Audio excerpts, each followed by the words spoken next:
So yesterday we saw a pretty fun matchup of Fernando Tatis Jr. versus Francisco Lindor, and in the 9th inning, Lindor called over Tatis Jr. and was talking to him, and I can only imagine Lindor said something like, "Hey bro, thank you so much for signing that $340 million extension because you got me $341 million. So between the two of them, $681 million. That's a good day at the office for two shortstops. Hey guys, real quick, I just want to mention that my eyes are bloodshot because I played video games for like 48 hours straight getting this guy, so yeah, nothing strange is happening, I promise.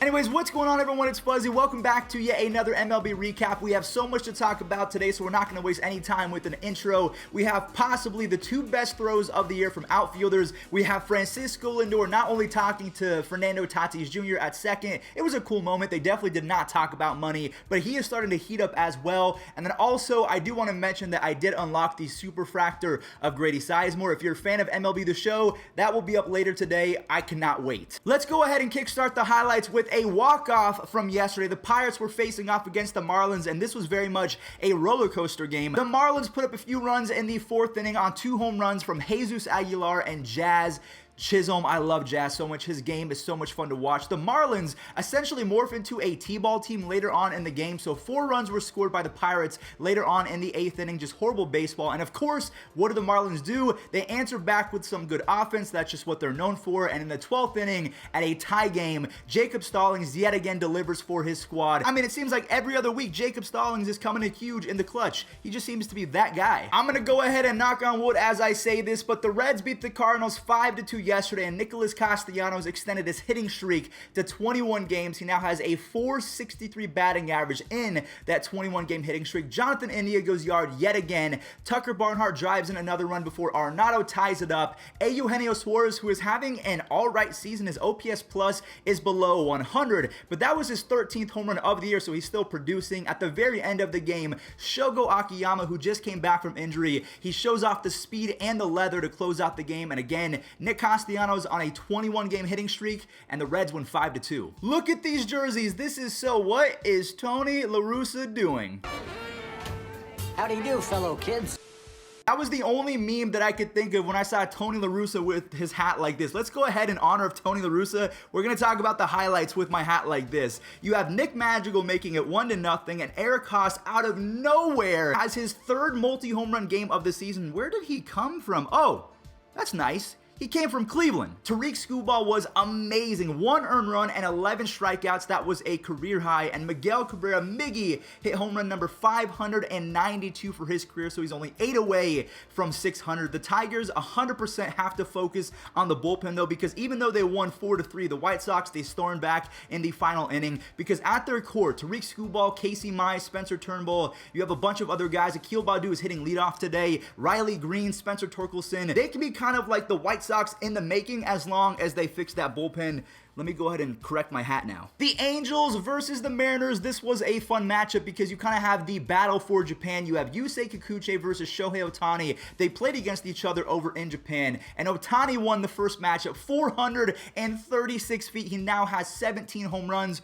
Or is it 16? I'll go ahead and put it up on the screen right now so I don't get it wrong. A lot of people have been saying that Alex Cobb, he is one of the better pitchers in the American League, and I would kind of refrain from saying that because I don't know if he's going to be able to keep it up, and we saw it yesterday on this Grand Slam. Maybe it was just one bad pitch. He is having a fantastic season. Either way, the Angels do win. Unfortunately, David Fletcher takes out Yusei Kikuchi on this comebacker. Taylor Ward with a go-ahead home run, and Juan Lagares drives in 2 more RBIs, and same with Shohei Ohtani, only it was 1 RBI on a double as the Angels win 12-5. The Blue Jays versus the Astros. We have the throw of the year, in my opinion. How did Lourdes do this? I 1,000,000% thought that Miles Straw was going to score because Straw, he has wheels. There's no way in his mind that he thought he was going to get thrown out. So that was, in my opinion, the assist of the year. That was number 7 for him already on the season. And then later on in the game, he hits an RBI and says what's up to his brother Yuli over at first base. Joe Panic is turning back the clock for the 2nd time in the last few weeks on a 3-run home run. You have Vladimir Guerrero Jr. with his 18th bomb of the year already. He takes vicious cuts only. He now leads baseball in batting average, on base percentage, slugging percentage, and OPS. I mean, he is just on another level right now. The A's versus the Rockies. I feel like we talk about Matt Olson in every single video, it seems like, and he now has 29 home runs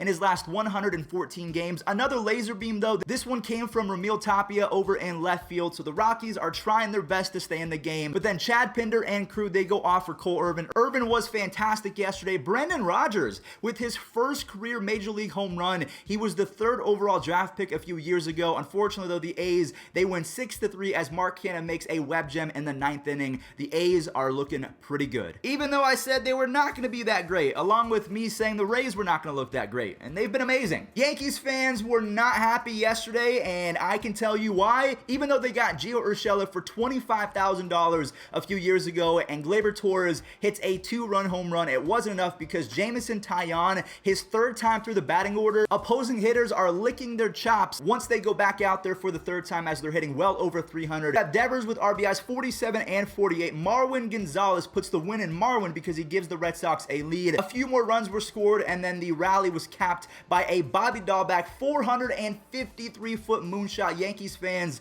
ooh, they were all over Twitter yesterday. They were not having a good time. Another New York team I want to bring up, Fernando Tatis showed off the wheels yesterday on this double against Jacob Degrom, and Jacob Degrom says, you know what? That's about it, as the offense picks him up. Jose Peraza hits a home run, and Francisco Lindor with his 5th of the season. He now is on an 8-game hitting streak and has a 400 batting average in his last 8 games. Jacob Degrom goes 7 dominant innings with 11 strikeouts, only 1 walk. He has a .62 ERA in his first 9 starts, which is the lowest ever by a starting pitcher, or at least it's the lowest since 1913 or something crazy like that. Whenever Jacob Degrom is on the mound, you are not going to have a good time as an opposing hitter. He is the best pitcher I've ever seen in my life. And yes, I am factoring in Clayton Kershaw, I'm factoring in Max Scherzer, I'm factoring in Corey Kluber. He is the best pitcher I've ever seen. I was too young when Pedro Martinez and Roger Clemens and Randy Johnson were doing their thing, so if you're a little bit older, please let me know in the comment section down below. How does Jacob Degrom compare to guys like Pedro and Bob Gibson and all the other historic pitchers that we've seen? Where in the heck did Patrick Wisdom come from? He pimps this one, even though he's only been in the league for a few games, and I absolutely love it. So good for Patrick Wisdom. Alex Dickerson, he answers back. In his last 169 games, he has 22 home runs and a 124 OPS plus, so he has been fantastic ever since being called up. Lamonte Wade Jr. and Crawford, they combine to give the Giants a lead, and then Kevin Gausman goes 7 innings of 0 earned run baseball because the Giants, they had 3 errors, so obviously, even though he gave up runs, it was 0 earned runs. You have 10 strikeouts and 0 walks for Kevin Gausman. That is 9 consecutive games in which he has allowed 1 run or fewer, so he is up there with Jacob Degrom as some of the best pitchers in the National League. Freddie Freeman is heating up lately, and Ozzie Albies hit his 18th double of the season already. He is now up to 36 RBIs, and Dansby Swanson drives in 2 more of his own. Abraham Almonte hits his first home run as a Brave. I think he's been on 6 teams in his 9-year career, and Trevor Bauer, I do want to mention, he is throwing today. This is the first time that he is going on the mound ever since Major League Baseball came out and said that they are going to suspend players 10 games if they come out and find that they were using foreign substances. So a lot of people have been making noise that Bauer's cheating. So today might be the day where we find out if he has been or not. And in my opinion, I feel like everyone's cheating. Bryce Harper was back in the lineup yesterday, and he was rewarded with a hit by pitch in the ankle. He stays in the game, and Rhys Hoskins drives in a run, and Andrew McCutchen makes it a 4-run 4th inning. Bryce Harper later on in the game, he ends an 0-for-18 skid with an RBI single, and I do want to shout out Ranger Suarez of the Phillies because the Phillies won 5-2 in large part because Suarez has been so good in relief. 17 innings so far in 2021, has not allowed a single earned run, so the Phillies bullpen has been a little shaky, but Suarez, he is that one guy that you can count on. Cleveland versus the Orioles. Cesar Hernandez and Harold Ramirez, they really like hitting against lefties, and Harold Ramirez, he has one of the best exit velocities in all of baseball. I think he's top 10. I just love his viciousness when he swings. It reminds me of Vladimir Guerrero Jr. John Means, he leaves the game with a shoulder injury, and Yu Chang takes advantage of that. I could not believe that this ball actually left because I've been very critical of Yu Chang. He's a super nice guy, but just been horrible in the big leagues. 13 hits is a season high for Cleveland. I do want to mention that Cedric Mullins, he had 6 consecutive base hits, and he's actually up to hit He's now 7 for 7 with 3 home runs in his last 7 at-bats. He just hit one off Cal Quantrill. That is the best timing ever. Also, Ryan Mountcastle has 4 home runs in his last 7 games. He's hitting .315 over his last 15, so good for him. The Rangers versus the Rays. The Rangers were shut out yesterday, and someone better call the fire department or tell Austin Meadows to stop, drop, and roll because he is on fire. Mike Brasso makes a slick play over at third base, and Rich Hill has 2 earned runs combined over his last 18 innings. Manuel Margot hits a home run and Diego Castillo saves it. So like I mentioned, the A's and the Rays playing very well to begin 2021. And last but not least, the final 2 games, the Brewers versus the Diamondbacks and the Twins versus the Royals. Josh Rojas, he starts off the Diamondbacks hot with his 7th home run of the season. And Nick Ahmed, he comes in clutch and robs Travis Shaw. Tyron Taylor and Willie Adames make it 5 runs. That home run from Adames was huge as Eduardo Escobar comes in and ties it. But then Christian Yelich,